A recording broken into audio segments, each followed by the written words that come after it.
اب اس میں تھوڑی سی یہ بات سماعت فرما لیں کہ جو کچھ اللہ تبارک و تعالی نے لوح محفوظ میں لکھوایا وہ دو طرح کا ہے.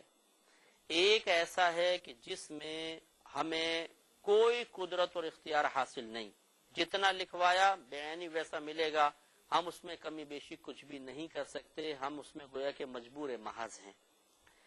اور ایک ایسی چیز، بعض چیزیں ایسی لکھوا دیں کہ جس میں ہمیں مکمل طور پر دنیا میں خود مختار رکھا جائے گا. اور وہ جو خود مختار رکھا جائے گا اس کو سمجھ لیں تو باقی سب کو سمجھ میں آ جائے گا کہ جس میں اللہ تبارک و تعالی نے بندے کو اختیار دیا ہے وہ ہے اسلام، کفر، گمراہی، ہدایت، نیکی، بدی، اچھائی، برائی، نیک عمل، برا عمل. اللہ تعالیٰ نے اس میں ہمیں مکمل طور پر اختیار دیا ہے. اسلام بھی سامنے ہے، کفر بھی ہے، جس کو چاہے اختیار کر لو. اسلام اختیار کرو گے نجات ملے گی، کفر اختیار کرو گے جہنم میں جاؤ گے. یہ نیکی ہے، بدی ہے، جس کو چاہے اختیار کرو، تمہیں اس کا کل اختیار ہے.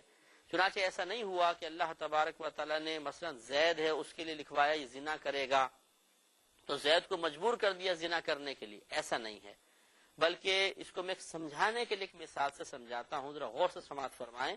مسئلہ یہ ہے کہ بعض چیزیں تو ایسی تھیں جس میں اللہ تبارک و تعالیٰ نے بندوں کے لیے خود فیصلہ فرمایا، یہ کب پیدا ہوگا، کب مرے گا، کیا کیا کھائے گا، کس سے اس کی شادی ہوگی، کتنے بچے ہوں گے، لڑکے کتنے ہیں، لڑکیاں کتنی ہیں، کیا کاروبار کرے گا، سب لکھوا دیا.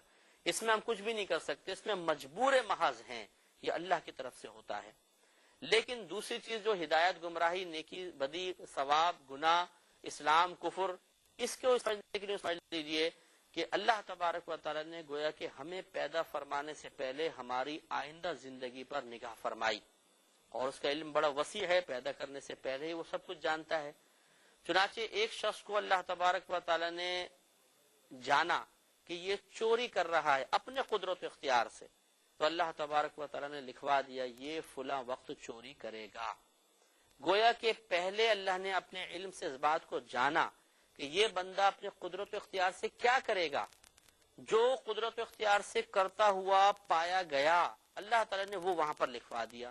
معلوم یہ ہوا جو لکھوایا ہے ویسا کرنے پر مجبور نہیں ہو گئے، بلکہ پہلے اللہ نے اپنے علم سے اس بات کو جانا کہ یہ بندہ کیا کیا کرے گا، جو کرے گا وہ وہاں پر لکھوا دیا. اس کو یوں سمجھ لیجئے کہ آپ نے ایک ویڈیو دیکھی، اس میں ایک شخص تھا وہ جا رہا تھا، گڑھے میں گر گیا، پھر وہ باہر نکلا، آگے چلا، اس نے پستول نکالی، ایک آدمی کو گولی مار دی. پھر وہ آگے گیا، اس نے پانی پیا، کھانا کھایا، پھر اسے کسی نے گولی مار دی. آپ یہ تمام چیزیں ایک صفحے پہ لکھ لیں. پھر آپ کا ایک دوست آیا، آپ نے کہا دیکھو میں تمہیں ایک مووی دکھاتا ہوں، اور آپ نے وہی ویڈیو لگا دی، اور آپ نے فرمایا کہ ذرا جو میں نے لکھا ہے نا اس کو بھی پڑھتے جاؤ. اس نے پڑھا، اس میں لکھا تھا جائے گا. اب اس نے دیکھا تو واقعی ویڈیو میں گڑھے میں گر گیا. پھر آپ نے لکھا تھا اب یہ باہر نکل کے ایک آدمی کو گولی سے مار دے گا. اس نے دیکھا تو واقعی وہ باہر نکلا، کسی کو گولی سے مار دیا. پھر آپ نے لکھا آگے چل کر یہ پانی پیے گا، دیکھا اس نے ویڈیو میں تو پانی پی رہا ہے. پھر یہ کھانا کھائے گا، وہ کھانا کھا رہا ہے. پھر اس شخص کو کوئی شخص گولی مار دے گا، اس نے دیکھا تو واقعی اس کو گولی مار دی.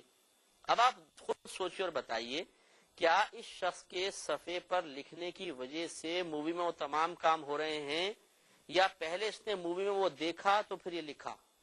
ایسی بات ہے، آپ کہیں گے کہ پہلے مووی میں دیکھا پھر لکھا، تو لہذا جو کچھ مووی میں ہو رہا ہے وہ اس لکھنے کی وجہ سے نہیں ہو رہا، بلکہ جو کچھ کیا جا رہا تھا وہ یہاں لکھا گیا. لہذا جو کچھ اندر ہو رہا ہے وہ اس لکھے ہوئے کی وجہ سے مجبور نہیں ہوگا، اس لکھے ہوئے کی وجہ سے. یہ سمجھانے کے لیے آپ کو عرض کر رہا ہوں. تو بلا تمثیل یوں سمجھ لیجئے کہ اللہ تبارک و تعالی نے مثال کے طور پہ ایک شخص زید ہے، اس کی نگاہ کی زندگی کو دیکھا، بالغ ہونے بعد مثلا ملاحظہ فرمایا کہ اس نے گالی بکی قدرت اختیار سے. اللہ نے یہاں پہ لکھ دیا کہ یہ 16 سال کی عمر میں گالی بکے گا. کچھ عرصے بعد اس نے کسی کو قتل کیا، لوح محفوظ پہ لکھوایا کہ یہ 17 سال کی عمر میں ایک آدمی کو قتل کرے گا. تو بتائیے اللہ کے لکھوانے کی وجہ سے وہ قتل کر رہا ہے، یا پہلے اللہ سے جانا کہ یہ قتل کرے گا وہاں لکھوایا؟ تو معلوم یہ ہوا کہ ادھر لکھوانے پہلے ایسا نہیں ہوا کہ ایک معصوم سا آدمی بیٹھا ہوا تھا، اللہ نے فرمایا لکھو اس کے لیے یہ قتل کرے گا، یہ چوری کرے گا، یہ ڈاکہ ڈالے گا، یہ گالیاں بکے گا، اور پھر اس نے وہ کام بھی کرنے شروع کر دیے. تو آپ کہہ سکتے تھے کہ تو اللہ نے اس کے لیے پہلے لکھوا دیا تھا پھر ایسا اس نے کیا ہے. لیکن ہوا یہ کہ اللہ تعالیٰ نے اپنے علم سے ہر بندے کی پوری زندگی ملاحظہ فرمائی, گویا کہ قدرت اور جو بندہ کام کرتا ہوا پایا ویسا لکھوا دیا. ایک شخص کو دیکھا کہ وہ قتل کر رہا ہے تو لکھوایا قتل کرے گا. ایک شخص کو دیکھا وہ نماز پڑھ رہا ہے اس ٹائم تو لکھوایا یہ اس ٹائم میں نماز پڑھے گا. ایسا نہیں ہے کہ اللہ نے لکھ کر ہم پر مسلط کر دیا, بلکہ اللہ نے اپنے علم سے جانا کہ کون کیا کیا کرے گا, اسے لوح محفوظ میں لکھوایا. ایک اور طرح میں آپ کو سمجھا دیتا ہوں کہ مثلا یہ ایک پین ہے, اس میں کمپنی نے اتنی سیاہی ڈالی ہے کہ یہ 1 سال چل کر بند ہو جائے گا, اتنی سیاہی. اب کمپنی نے اس پہ لکھوا دیا یہ پین 1 سال چلے گا, تو بتائیے کیا یہ پین اس لکھوانے کی وجہ سے مجبور ہو گیا؟ نہیں, یہ تو پہلے 1 سال چلنا تھا. بالکل ایسا ہی ہے کہ جو کچھ ہم نے کرنا تھا اپنے قدرت و اختیار سے وہ اللہ لکھوایا ہے. ایسا نہیں کہ پہلی زندگی دیکھی اللہ نے لکھوا کے مسلط دیا کہ ایسا کریں, ایسا نہیں ہے. لہذا معلوم کوئی زنا کرنے والا نہیں کہہ سکتا کہ اللہ نے لکھوایا تو میں زنا کر رہا ہوں, بلکہ اس کو یہ جواب دے کہ تمہیں اللہ نے تمہارے قدرت و اختیار سے زنا کرتے ہوئے پایا تھا تو اللہ تبارک و تعالی نے تمہارے لیے زنا لکھوایا ہے. نیکسٹ پروگرام میں انشاءاللہ اس پر مزید کلام اور توضیح اور وضاحت ہوگی. اللہ تعالی ہمیں عمل کی توفیق عطا فرمائے, سمجھنے کی توفیق عطا فرمائے. آمین. وآخر دعوانا ان الحمدللہ رب العالمین.